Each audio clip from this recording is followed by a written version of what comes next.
Hello, you're watching Total Coverage with Biggs and Blake. Let's get straight to the action.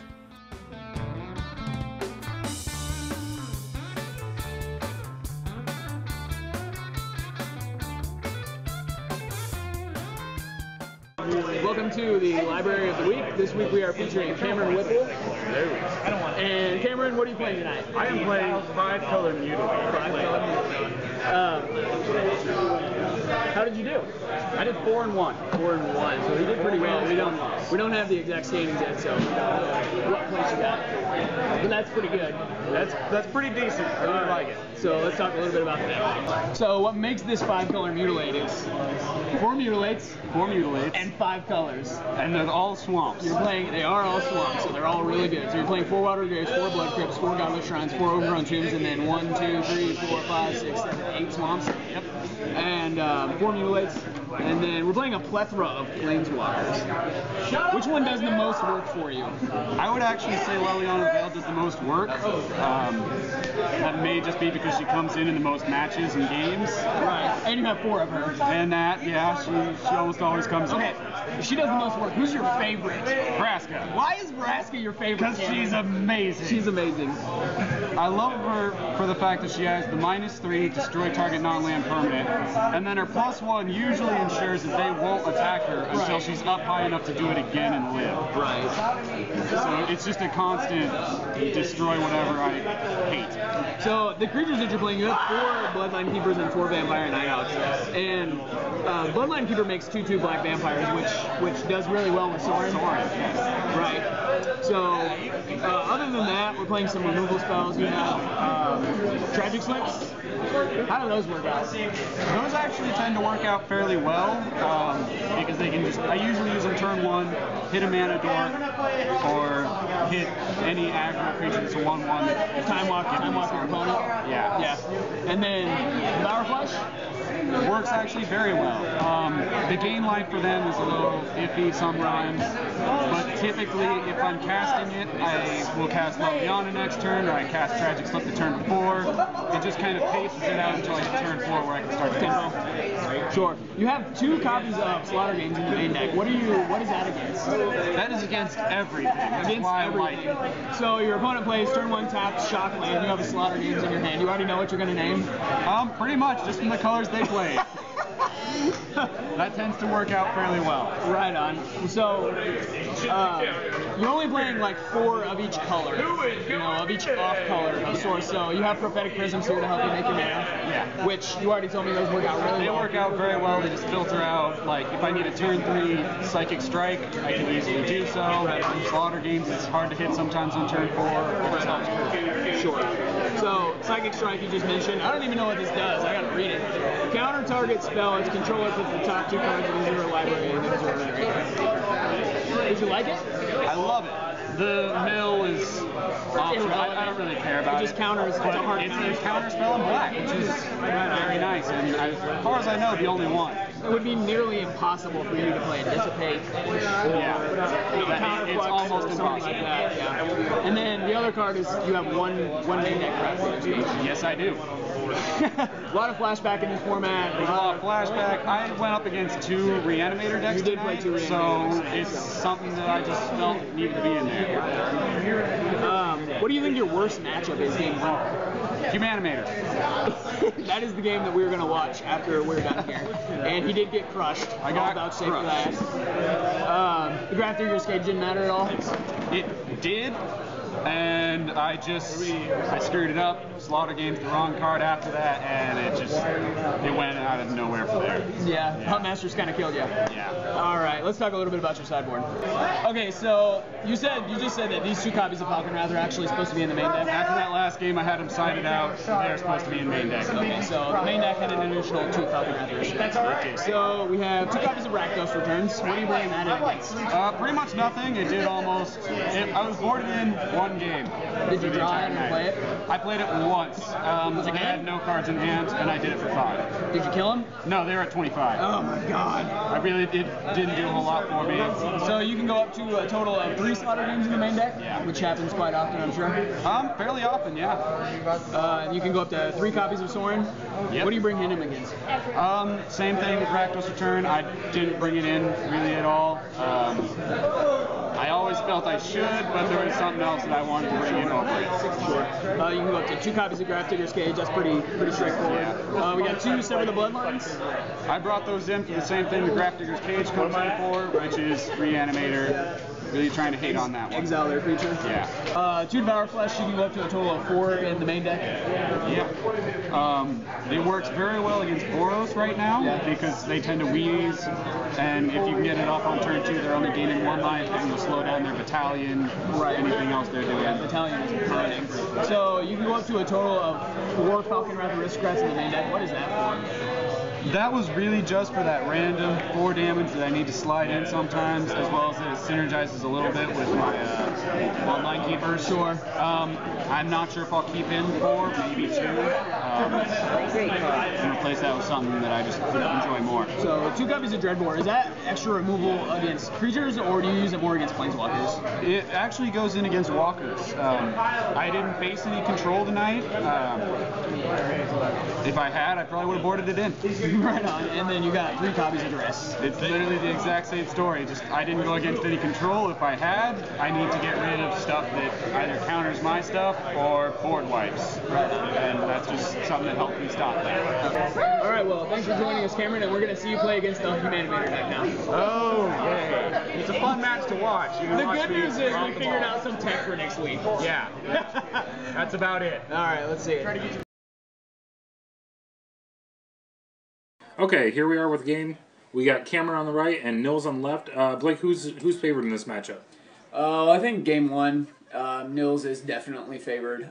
Cameron doesn't have a whole lot of ways of interacting with him. He does have that 1 Grafdigger's Cage in his main deck, but there's not a high probability that he's going to hit that. If he does, I think we'll see a good game of Magic, but, you know, other than that, I don't think much is going to happen here. Nils is just going to play his cards and probably dominate. Looks like Nils won the die roll, so I'm sure he'll be on the play. That is a really awesome playmat. I think they're both cool. I like the sands, dude. Yeah, that's what I'm talking about. That's pretty I sweet. think it's a Shards of Alara land. Okay, so it looks like Nils has... What's that flip card? Is that his It's a Hunt Master. Okay. Let's see if he'll keeps it. Oh, he's going to show it. Okay, he's got Stomping Ground, Mulch, 3 Cartel Aristocrats. So we kept a 1-land hand. Cameron has Bloodline Keeper. He didn't show up for very long. I saw Bloodline Keeper, a couple of Swamps, a Vampire Nighthawk. I think Nighthawk might be good in this matchup, too. Okay, Nils is going to shock himself, go to 18. Faithless Looting.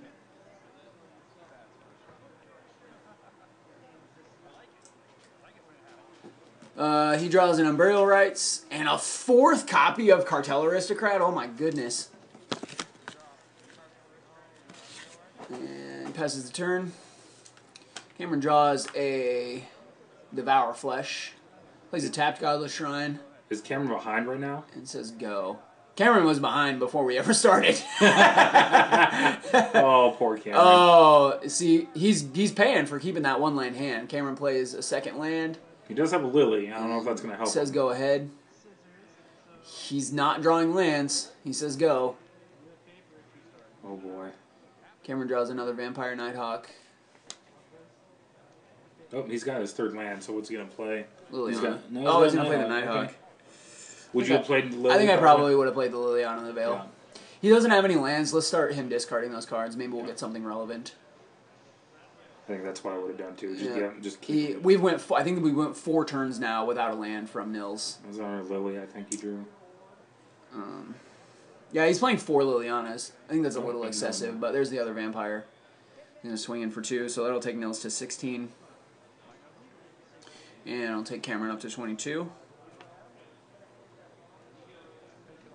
Ah, Nils finally drew a land. He shocks himself going to 14. And I think we're going to see a Mulch. There it is.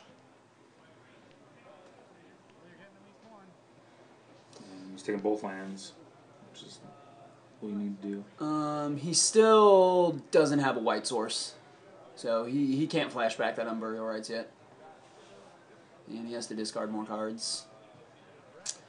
I don't know. Cameron might be able to race him with 2 Vampire Nighthawks if he doesn't get something going on very soon. Yes, Cameron's up to 24. In 2 turns, he'll be able to play a Huntmaster. Nice. There's Liliana. Discard. Yeah, he's +1ing her. Can't see that dice. Swinging her for 4, so that'll take Nils down to 10.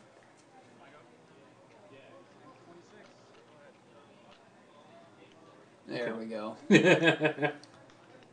Thanks. Thanks, public. Thanks for our support staff right there. He plays another land and flashes back a Faithless Looting. No white mana. Oh, no. I don't know. He might be up a creek. That Liliana's going to go ultimate real quick and leave him with nothing on board. Do you want ultimate Lily every time? Is it the When goal? we're in this situation, absolutely. If he has nothing on board. I'm pretty confident that you always want to ultimate your Planeswalkers. So he'll draw a card off of that Prophetic Prism. Now he has access to basically mana of any color. He +1s Liliana again.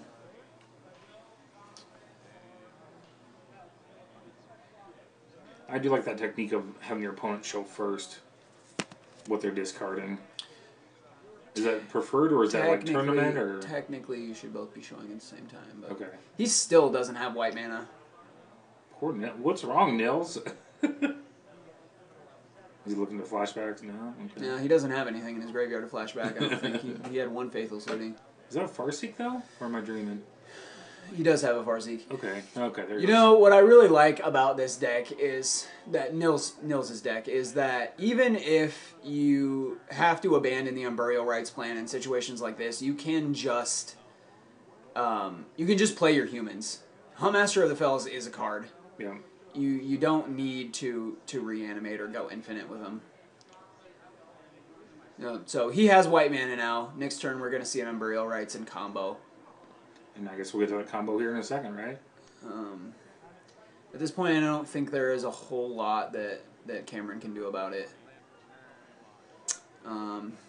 He can draw his one out. I think is the Grafdigger's Cage.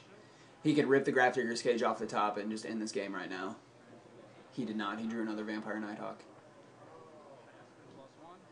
He's gonna +1 Liliana again.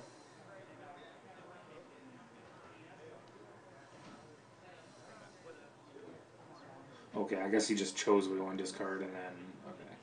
Yeah. All right, so it's not okay. I do the same thing. So there's not really any more information. I put it face down in front of me. Yeah.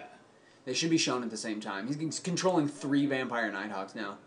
So that's going to take Nils down to 6.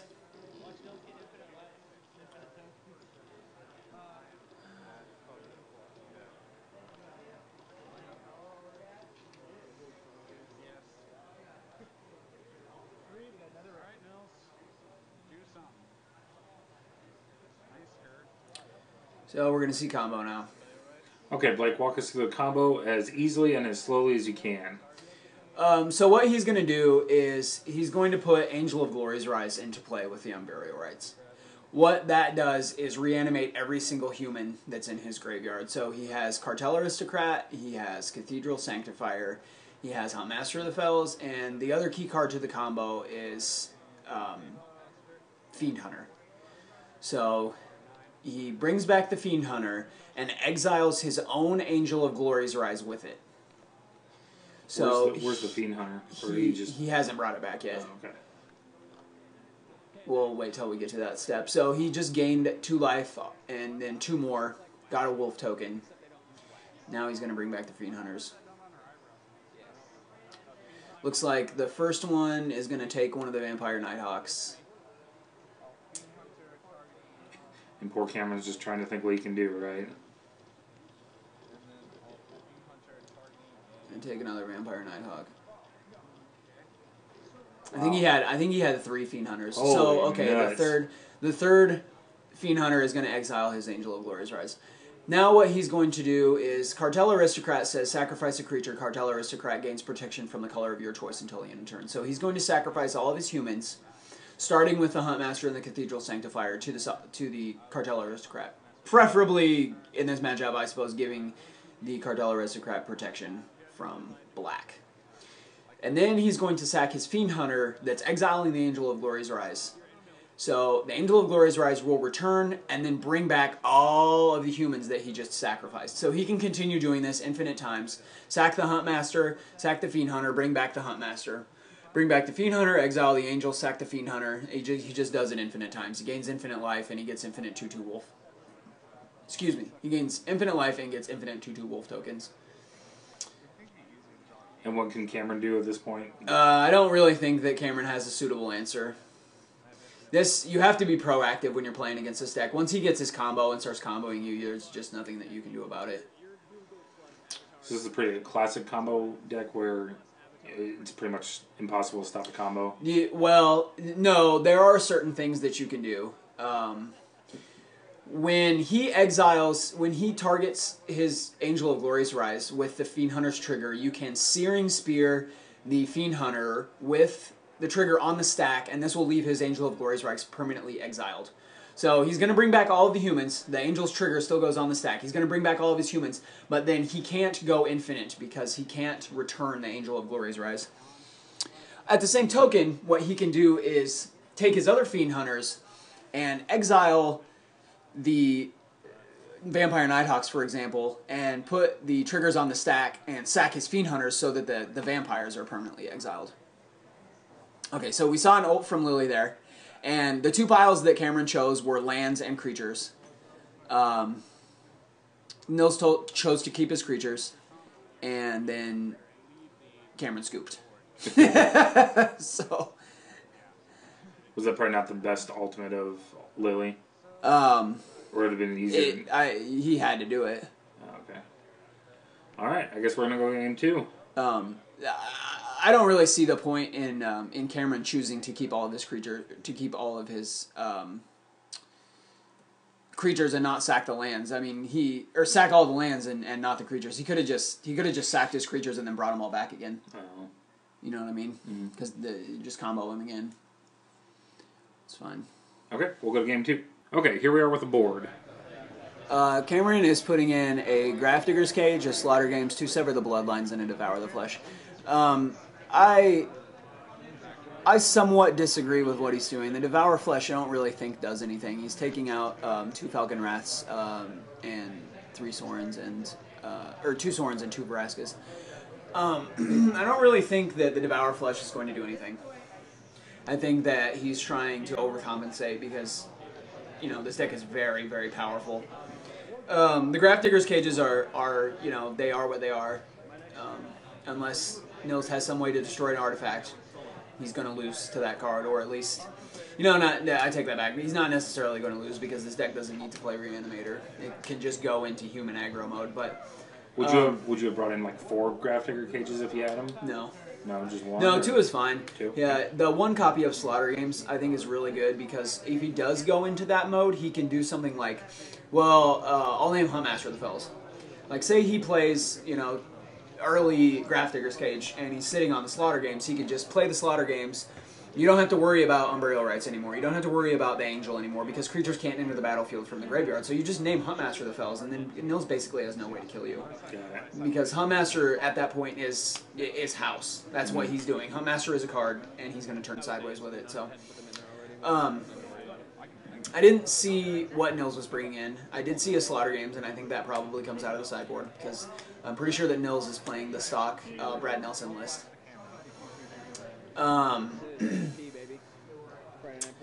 What else did Cameron bring in? Oh, Sever the Bloodlines. Those are they're kind of mediocre. The Humanimator deck does take a little while to build up, especially if here we go. Nils does. Thanks, Blake, for showing us. There we go. Okay, Nils is bringing in 3 Duresses, 3 Slaughter Games, and a Ray of Revelation. I'm not entirely sure what the Ray of Revelation is for.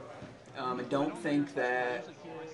I don't think Cameron is playing any enchantments. Of course, he is playing 5 colors, so maybe Nils is just trying to catch a random Rest in Peace. Sure. Which he could potentially lose to. I think it's probably a better setup than... I don't know. I think most people think Rest in Peace now as opposed to Gravedigger's Cage, right? Well, Rest in Peace is considerably better because it stops all of the graveyard shenanigans. Okay, so Nils is probably betting on the better card, just right? shuts them down totally. Yeah. The thing is again, I think, you know, Nils is overcompensating a little bit. I think the duresses are fine. And I think that the Slaughter Games is pretty mediocre. Okay. I don't know if Nils knows the list that Cameron's playing, but Nils is just in control of this game already, you know. You sideboard in too many cards, you're going to screw up your draws, and I don't know, bad things can happen. So, looks like Cameron is keeping. I saw Liliana, a couple of lands. Nils has quite a few lands, an Angel, a Duress. I like that Duress, though, for really... Yeah, I don't think I saw a Black Source to play it on, though. There's a turn 1 Gravedigger's Cage. So this game just got considerably better. We're actually going to see a game of Magic this round.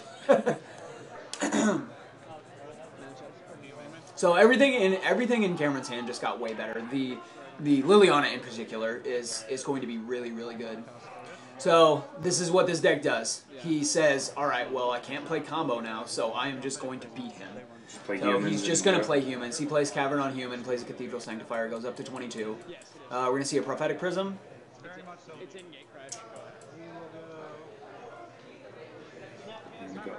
Okay.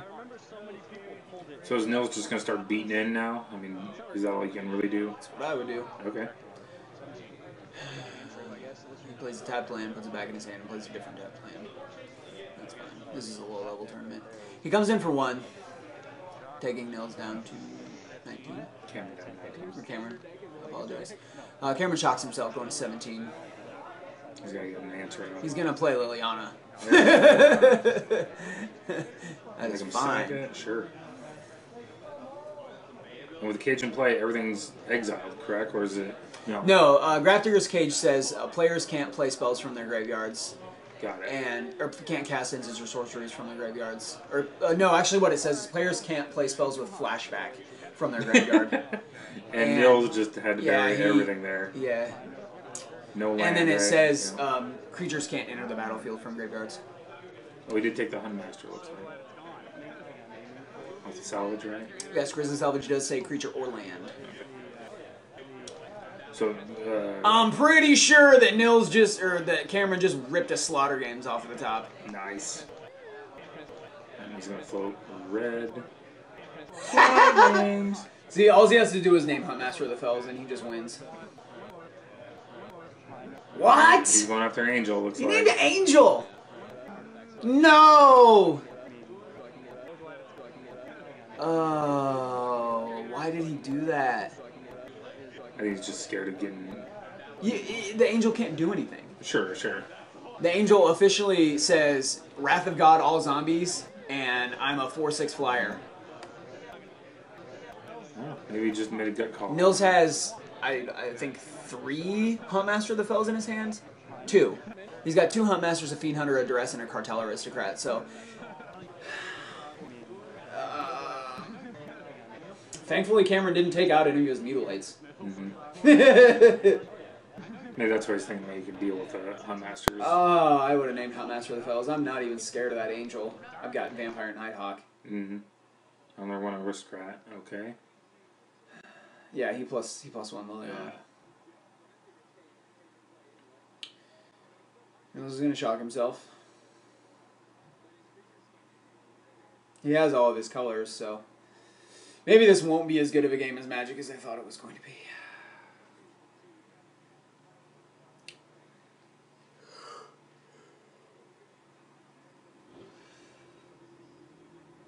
Yeah, there you go, buddy. Play the Huntmaster.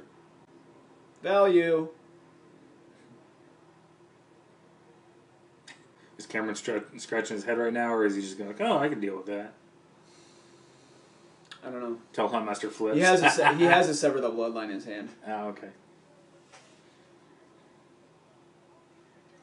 I love explaining Huntmaster to people because they're like, "What? 2 damage? Yeah, you take 2 damage and wait for your guys." Oh. He plays the Bloodline Keeper. So he's looking to... I would have just played this over the Bloodline. He... -2 is Liliana. I don't know. He's making some pretty questionable plays. I don't know why he would sack with 2 creatures. Make him sack with 2 creatures. Well, he can only block. He can only block one that's attacking. Yeah. But I would have still +1'd it because she's still alive. Yeah. The more cards that you get out of his hand, he's going to duress. Yeah. Take the Mutilate. See, that Huntmaster is going to take the game over now. The other card in Cameron's hand is a Prophetic Prism. Oh. So I take that back. He didn't have a... And wow. He just took all of his creatures, Blake. Yeah. Well, keepers are... That's what I said. It's the beautiful part about this deck is it does not even care if you take away its combo. But Cameron effectively took away the combo with the Grafdigger's Cage. That Slaughter Games did not need to name as Angel. Mm. He was a long way away from 7 mana. I think Nils made the right call, too, with the Bloodline Keeper, because if you don't keep tabs on that Keeper, it just starts generating tokens. You know, like, oh, great, you know. Uh-oh, Slaughter Games. Hello. So we're probably going to name Mutilate here. Oh, I thought that was a Prophetic Prism in his hand. Oh, that's another Bloodline Keeper. He did. He named Mutilate. This game probably just got a lot harder for Cameron. He's not playing any other board sweepers. No more Wrath effects. He has Devour Flesh. He has Sever the Bloodline. He's not playing any copies of Ultimate Price.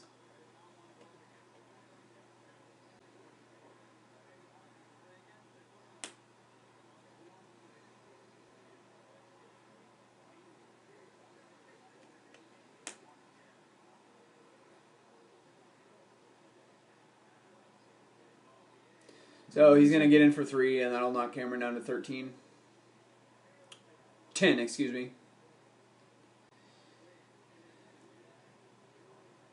So we're going to see that Bloodline Keeper come down. I didn't see what he drew. Did you see what he drew? Oh, another copy of Grafdigger's Cage. Nils gives the thumbs up. That is okay with me, he says. I'm just going to keep beating you. And Nils just drew another copy of Huntmaster of the Fells. I don't think I like that play right there. I think I like say go and flip it and kill the Bloodline Keeper. Yeah, I think that's what I would have done. Not only that, but Cameron's on 0 cards in hand, and he's only going to draw 1 card. He could draw a Prophetic Prism, draw another card. I guess he has the potential to play 2 spells, but even if he does that, you get another Wolf out of it, so he's still taking the same amount of damage. Mm.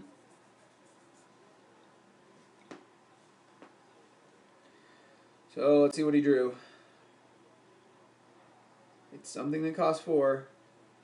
5. Oh, another Slaughter Games. What would he name? Is he finally going to name Huntmaster?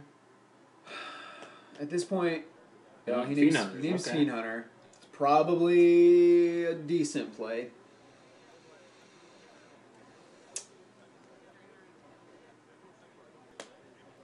I can't honestly think of anything else that you would rather name. So you wouldn't get the Huntmasters off the board? Slaughter Games wouldn't affect what's it has to be on what's in play. Right. It's Graveyard, Hand, and Library.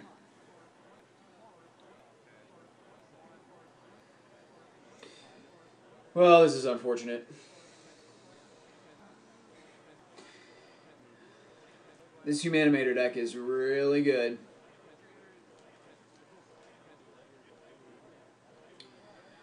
Oh. So he's dealing 2 to that. Cameron's going to make a token, and well, we must have had some technical difficulties. I'm not sure what happened. It looks like we've seen some number of Vampire Nighthawks come into play. Oh, there's a concession, so we're not entirely sure what happened. Is there just really any way to deal with a Huntmaster besides, I don't know? I honestly, I can't tell you what happened there. Do you have any idea, Blake? No, I don't know what happened. He could have dealt with the Huntmasters. He could have drawn us over the bloodline. It says name a creature, so it would exile both of the Huntmasters. Well, this isn't the greatest example of Cameron's deck. He did go 4-1. Yeah, he did go 4-1 for I think 3rd or 4th place. So he had a pretty good night. This, as he said in the Library of the Week segment, this is his worst matchup. Sure. So Cameron did a mighty fantastic job of brewing up his own deck, if you ask me, and we're really happy to see him. So next week we're going to feature Nils, the gentleman that was just running the Humanimator deck right here. He's not entirely sure if he's going to play the Humanimator deck. I may or may not have given him some grief about playing real Magic. So we're not sure what he's going to run, but he will be our featured Library of the Week next week. So I'm Blake. I'm Biggs. Thanks for joining us.